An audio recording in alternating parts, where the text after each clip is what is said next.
Queridos amigos, queridas amigas, vamos então para mais um ensinamento em nome do nosso Senhor Jesus. Esse ensinamento hoje virá através do livro Pão Nosso.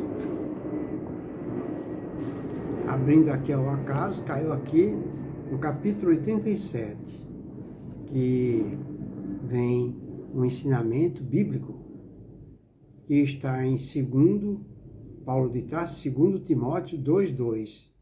2 Timóteo 2:2, que diz assim: E o que de mim, diante de muitas testemunhas, ouviste? Confia-o a homens fiéis, que sejam idôneos, para também ensinarem a outros. Olha que ensinamento fantástico que Paulo de Tarso nos passa e foi levado a 2 Timóteo. Vou repetir. E o que de mim, diante de muitas testemunhas, ouviste? Confia-o a homens fiéis, que sejam idôneos, para também ensinarem a outros. E aí Emmanuel, que vai dar a interpretação baseada numa verdade absoluta, dá o título dessas palavras, desse ensinamento de Paulo de Tarso, de pondera sempre. Então, ele já dá o título que nos provoca uma reflexão, pondera sempre. Então, nós temos que aprender a estar sempre ponderando as coisas, ou seja, colocando panos quentes, na paz. Aí Emmanuel vai nos dar a interpretação verdadeira nessas palavras, nesses ensinamentos de Paulo de Tarso, que nos diz assim: os discípulos do Evangelho, que somos nós, né? No Espiritismo cristão, muitas vezes evidenciam insofreável entusiasmo, ansiosos de estender a fé renovada, contagiosa e ardente. No entanto, semelhante movimentação mental exige grande cuidado, não só porque assombro e admiração não significam elevação interior, como também porque é indispensável conhecer a qualidade do terreno espiritual a que se vai transmitir o poder do conhecimento. Então, ele está falando aqui, ele está nos precavendo, não é? Quanto ao cuidado que todos nós temos que tomar quando vamos transmitir os ensinamentos de Jesus. Não é? Temos que ter cuidado, não é? Ficarmos atentos e observar o ambiente em que vamos, as condições intelectuais das pessoas, não é? As condições do meio em que vamos transmitir a palavra de Jesus. Aí ele fala, claro que não nos reportamos aqui ao ato de semeadura geral da verdade reveladora, né? Nem a manifestação da bondade fraterna, que traduzem nossas obrigações naturais na ação do bem. Encarecemos, sim, a necessidade de cada irmão governar o patrimônio de dávidas espirituais recebidas do plano superior, a fim de não relegar valores celestes ao menosprezo da maldade e da ignorância. Então é muito importante, tá vendo? Encarecemos a necessidade de cada irmão governar o patrimônio de dávidas espirituais recebidas do plano superior, a fim de não relegar valores, então nós não podemos relegar valores celestes ao menosprezo da maldade e da ignorância. Ora, se a pessoa não tem ouvidos de ouvir, vamos sacudir a poeira e seguir em frente. Vamos plantar, pregar em outro local. Aí ele fala, distribuamos a luz do amor com os nossos companheiros de jornada. Todavia, defendamos o nosso íntimo santuário contra as arremetidas das trevas. Tá vendo? Olha, distribuamos, então nós temos que passar para frente o conhecimento que a gente adquiriu no que tange ao amor de Jesus, às diretrizes de Jesus e os fundamentos de Jesus. Então, distribuamos a luz do amor com os nossos companheiros de jornada. Todavia, defendamos o nosso íntimo santuário contra as arremetidas das trevas. Então, nós temos que tomar duas precauções. Qual a forma, o tom de nossas palavras em que nós vamos transmitir os ensinamentos de Jesus. Simultaneamente a esse trabalho de divulgação, de pregação, nós temos que ficar precavidos com relação às investidas das forças do mal, que não vão querer receber as nossas informações. E vai revidar. Aí ele fala, lembremos-nos, Paulo de Tarso continua, lembremos-nos de que o próprio Mestre Jesus, ele reservava lições diferentes para as massas populares e para a pequena comunidade dos aprendizes. Está vendo? Cada caso é um caso, cada meio uma forma de transmitir os ensinamentos. Está vendo? Não se fez acompanhar por todos os discípulos na transfiguração do Tabor. Então, até quando Jesus, da transfiguração do Tabor, onde apareceu Elias e Moisés, Jesus não levou todos os discípulos. Ele só levou aqueles que estavam prontos para observar, aprender e divulgar o que viu. Aí temos que ter muita sutileza com isso. Eu me recordo muito bem que eu trabalhei numa casa onde a gente ia fazer evangelho nas casas, quando era solicitado, né? Tinha muitas pessoas que pediam auxílio, olha, vem fazer um evangelho na minha casa, nós estamos precisando, porque está acontecendo isso, isso, isso e isso. Então, nós saímos em 3 pessoas, mas eu percebia claramente que aquele grupo não estava preparado. Não estava, porque durante a saída, a nossa ida até a casa dessas pessoas, as pessoas iam conversando coisas fúteis que não tinha nada a ver, sabe, com o trabalho que a gente ia fazer. Ao invés das pessoas irem concentradas, centradas em oração, para ao chegar na casa da pessoa, não é, do assistido, a gente está mais receptivo às emanações de Deus. Não, a pessoa ia sorrindo, falando com isso, falando aquilo. Está vendo como são as coisas? Então, temos que ficar precavidos com relação a isso. Temos que escolher a pessoa certa para falar de Jesus, transmitir as diretrizes de Jesus. Não podemos chamar qualquer pessoa. Não é? Muitas vezes você tem pessoas que estão bem intencionadas, tem pessoas que estão com um bom sentimento, com um bom pensamento, está disposta a comparecer, a servir e a trabalhar para Jesus, mas infelizmente o seu comportamento é inadequado para o trabalho delicado a que se propôs. Aí está.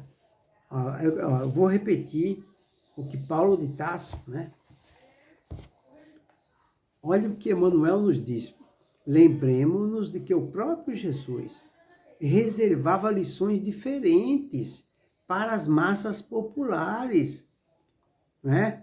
E para a pequena comunidade dos aprendizes. Jesus não se fez acompanhar por todos os discípulos na transfiguração do Tabor. Ele escolheu a dedo as pessoas que estavam preparadas, não é, para aprender, assimilar e retransmitir o que viu. E receptivas, não é?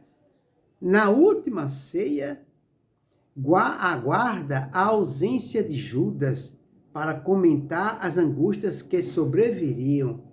Então, Jesus, ele já sabia de antemão que Judas, infelizmente, estava sendo influenciado por forças contrárias. Então, dessa forma, ele não fazia jus, não era interessante a presença dele, quando Jesus resolveu falar para todos os discípulos o sofrimento que ele ia passar. Porque Jesus já antevira que Judas, influenciado pelo mal, iria traí-lo, não é? Então Jesus percebeu, e Jesus tinha sutileza para essas coisas. E nós temos que ter sutileza na hora de transmitir os nossos ensinamentos. Né? Se tem 4, 5 pessoas, cada um está num nível de receptividade diferente, né? De cultura diferente, de assimilação diferente. Então a gente tem que criar um diálogo, criar um argumento que sirva para todos. Aí quando estivermos com um ou dois daquele grupo, aí sim a gente entra no assunto de forma direta, porque aquela pessoa está preparada para assimilar e para ouvir. Aí ele fala, a última ceia aguarda, né, a ausência de Judas para comentar as angústias que sobreviriam. É necessário atentarmos para essas atitudes do Cristo, compreendendo que nem tudo está destinado a todos. Seria a mesma coisa uma família, um pai, uma mãe, ela tem 3, 4 filhos, então ela não pode dar uma educação, a mesma educação para todos, porque nem todos estão no mesmo patamar, não é, de evolução espiritual. Nem todos, porque nós sabemos que cada um vive de acordo com o estágio evolutivo atual em que se encontra. Então, para cada um, a gente tem que transmitir de uma maneira diferente. É assim que funciona. Por isso que ele fala, é necessário atentarmos para essas atitudes de Jesus, compreendendo que nem tudo está destinado a todos. Os espíritos enobrecidos que se comunicam na esfera carnal adotam sempre o critério seletivo. Aqui eu paro para fazer uma observação. Por isso, pessoal, eu vou falar algo para você que é dirigente de centro espírita ou presidente de casas espíritas, né? Nós temos que aprender com o Chico Xavier. O Chico Xavier, ele deu continuidade, não é? A metodologia e a pedagogia do amor que Jesus passava para os seus seguidores. Chico seguiu, não é? Esse sistema, esse trabalho. O Chico, ele, como Jesus, o próprio Jesus pregava ao ar livre, não é? O Chico fez a mesma coisa. Durante alguns anos, ele pregou o Evangelho de Jesus embaixo de um abacate. Não foi em casa luxuosa. Hoje estão colocando até ar-condicionado em casa simples e humilde, em bairro de periferia. Sabe? Estão elitizando as casas religiosas. Aí é que está. Sendo que Jesus nos deu o exemplo nascendo numa manjedoura, pessoal. Para que isso? Então, é o que ele fala aqui, ó. Tá vendo? Os espíritos enobrecidos que se comunicam na esfera carnal adotam sempre critério seletivo. Critério seletivo. O que eu estou querendo dizer com isso? Qual o recado que eu estou querendo passar para os presidentes de casa espírita? Olha o que ele fala aqui, critério seletivo. Então, porque numa casa espírita, ou mesmo numa igreja católica ou igreja evangélica, vai uma infinidade de pessoas, não é? Que estão no estágio evolutivo um diferente do outro, cada um passando por um determinado tipo de problemas. Eu já vi em casa religiosa, pessoal, eu já vi algo, inúmeras vezes eu vi isso, que me deixava profundamente triste.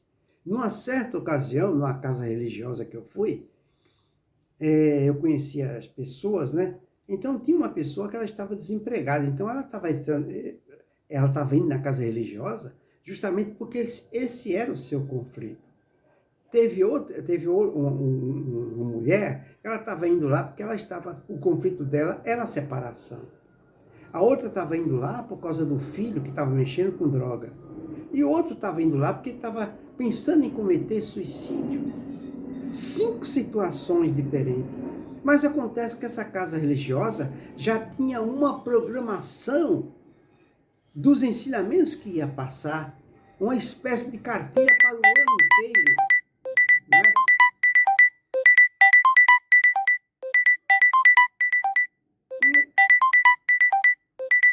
Uma espécie de cartilha para o ano inteiro.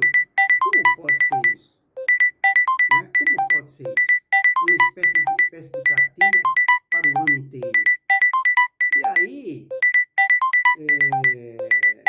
a gente fica, né, fazendo uma reflexão reflexão. Uma cartilha para o ano inteiro. Aí chega nesse dia que tinha todas essas pessoas com esses conflitos, o assunto foi falar sobre mesas girantes. Da outra vez foi aniversário de Kardec, né? Quer dizer, e aquelas pessoas? Todas aquelas pessoas foram embora. Chegaram lá com conflitos, saíram com os mesmos conflitos, não recebeu nenhuma orientação, porque a casa resolveu seguir aquela diretriz. Quer dizer, contrariou os ensinamentos de Jesus, da forma como ele trabalhava, e contrariou o que o Chico também fazia. Como é que o Chico fazia no Embaixo do Abacateiro? O Chico abria o evangelho ao acaso. E a gente sabe que o acaso não existe. O ensinamento que saía ali era abrangente, ele era útil para todas aquelas pessoas que estavam passando por aqueles conflitos. Por que não fazem isso? Meu Deus, é lamentável. Eu ficava muito triste vendo essas coisas, mas enfim, paciência, né, pessoal? Paciência. E essas pessoas saíam e não voltavam mais na casa, porque não foram atendidas em suas necessidades. E é isso que afasta as pessoas da casa religiosa. É isso. Esse é um dos motivos, sem encontrar outros, porque estão transformando as casas em salas de aula. Mas, enfim, deixe-me pegar aqui o outro livro, só para confirmar isso aí.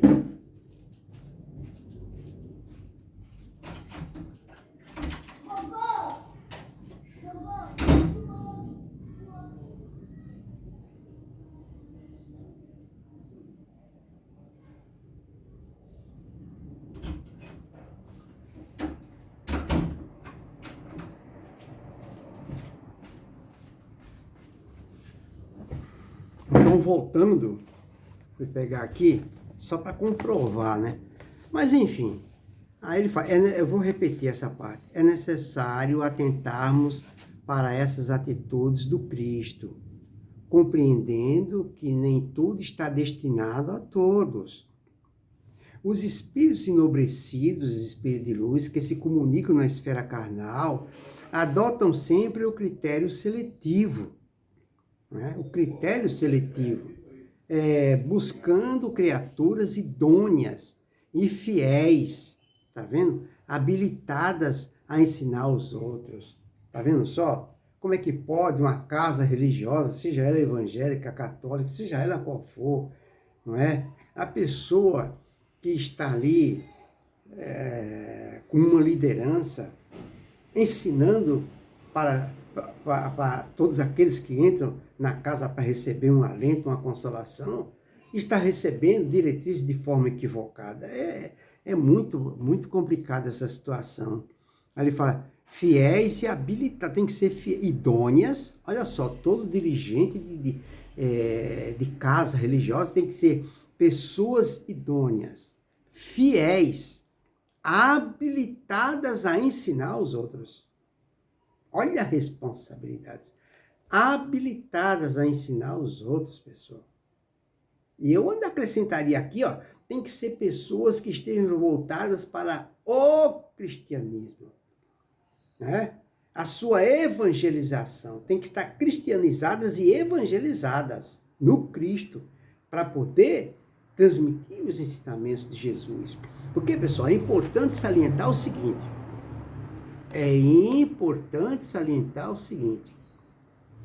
Prestem atenção nisso que eu vou falar. Sempre eu falei isso, a minha vida inteira.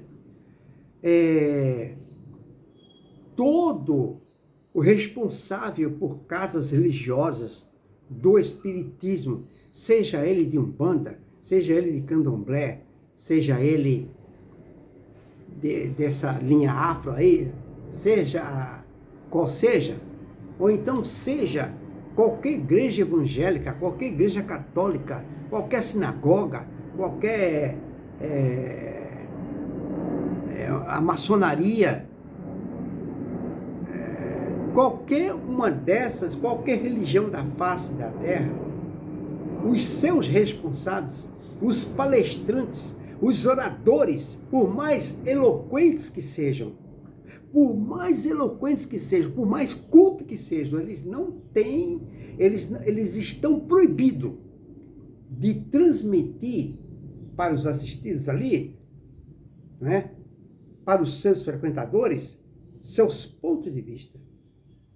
Estão proibidos. Não podem fazer isso. Nem o Papa pode fazer uma coisa dessa. Nem o Papa, padre, nada. Nenhum tem o direito de transmitir seus pontos de vista. Todos eles, inclusive o Papa, a sua obrigação e o seu dever é apenas um trabalho, é transmitir as diretrizes e os fundamentos do nosso Senhor Jesus Cristo. Só isso, mais nada. Transmitir. Não tem o direito de abrir a boca para emitir nenhuma opinião pessoal. Não podem fazer isso. Então, se por acaso a pessoa não é da linha de Jesus, não é cristão, não gosta de Jesus, então que pelo menos transmita o amor de Deus, que é o Criador do céu, da terra, do ar, do mar, do chão pisando, do amor, da felicidade, do poderoso sol da verdade, de todo o universo, de todas as coisas. Deus é o Criador de todos nós e de tudo. Então, que transmita o amor e a sabedoria de Deus. Nunca, jamais fazer juízo de valor ou transmitir seus pontos de vista. Não podem fazer isso. Não podem. Por isso que todas as vezes, a minha vida inteira, quando eu vou falar, eu levo uma pastinha cheinha de livro para provar o que eu estou transmitindo. Que tudo que eu estou transmitindo está ali, em cada livro daquele. Então vamos lá. Busca, ele fala aqui, ó. Por isso que ele está falando aqui. Buscando criaturas idôneas, fiéis e habilitadas a ensinar os outros. Se eles, que já podem identificar os problemas com a visão iluminada, agem com prudência nesse sentido. Tá vendo? Como não deverá vigiar os discípulos que apenas dispõem de olhos corporais. Ó, tá vendo? Olha só, como não deverá vigiar o discípulo que apenas dispõe dos olhos espirituais? Porque a maior parte das pessoas que vão na casa religiosa, o seu foco está voltado especificamente para uma visão humana. Mas aqueles que estão transmitindo as diretrizes de Jesus têm que transmitir para todas as pessoas, inclusive, principalmente para si mesmo. O seu foco tem que ser especificamente voltado para o mundo cósmico. Transmitir os ensinamentos que estejam fundamentados numa visão cósmica, espiritual e não humana. Aí ele fala, trabalhemos em benefício de todos. Estendamos os laços fraternais, compreendendo, porém, que cada criatura tem o seu degrau na infinita escala da vida. Cada criatura, por isso que Jesus falou que cada pessoa é um mundo. Jesus foi bem claro, cada pessoa é um mundo. Nem os irmãos gêmeos são iguais. Cada um está numa faixa evolutiva, aonde os ensinamentos que eles vão receber tem que ser diferente um do outro. Até isso tem que ter. Então, e a pessoa que está ensinando, o pai ou a mãe, o dirigente de casa religiosa, tem que ter a sutileza necessária para transmitir as diretrizes de Deus e de Jesus de forma onde eles consigam assimilar com facilidade. Fica aí para a nossa reflexão. Que Jesus nos abençoe a todos.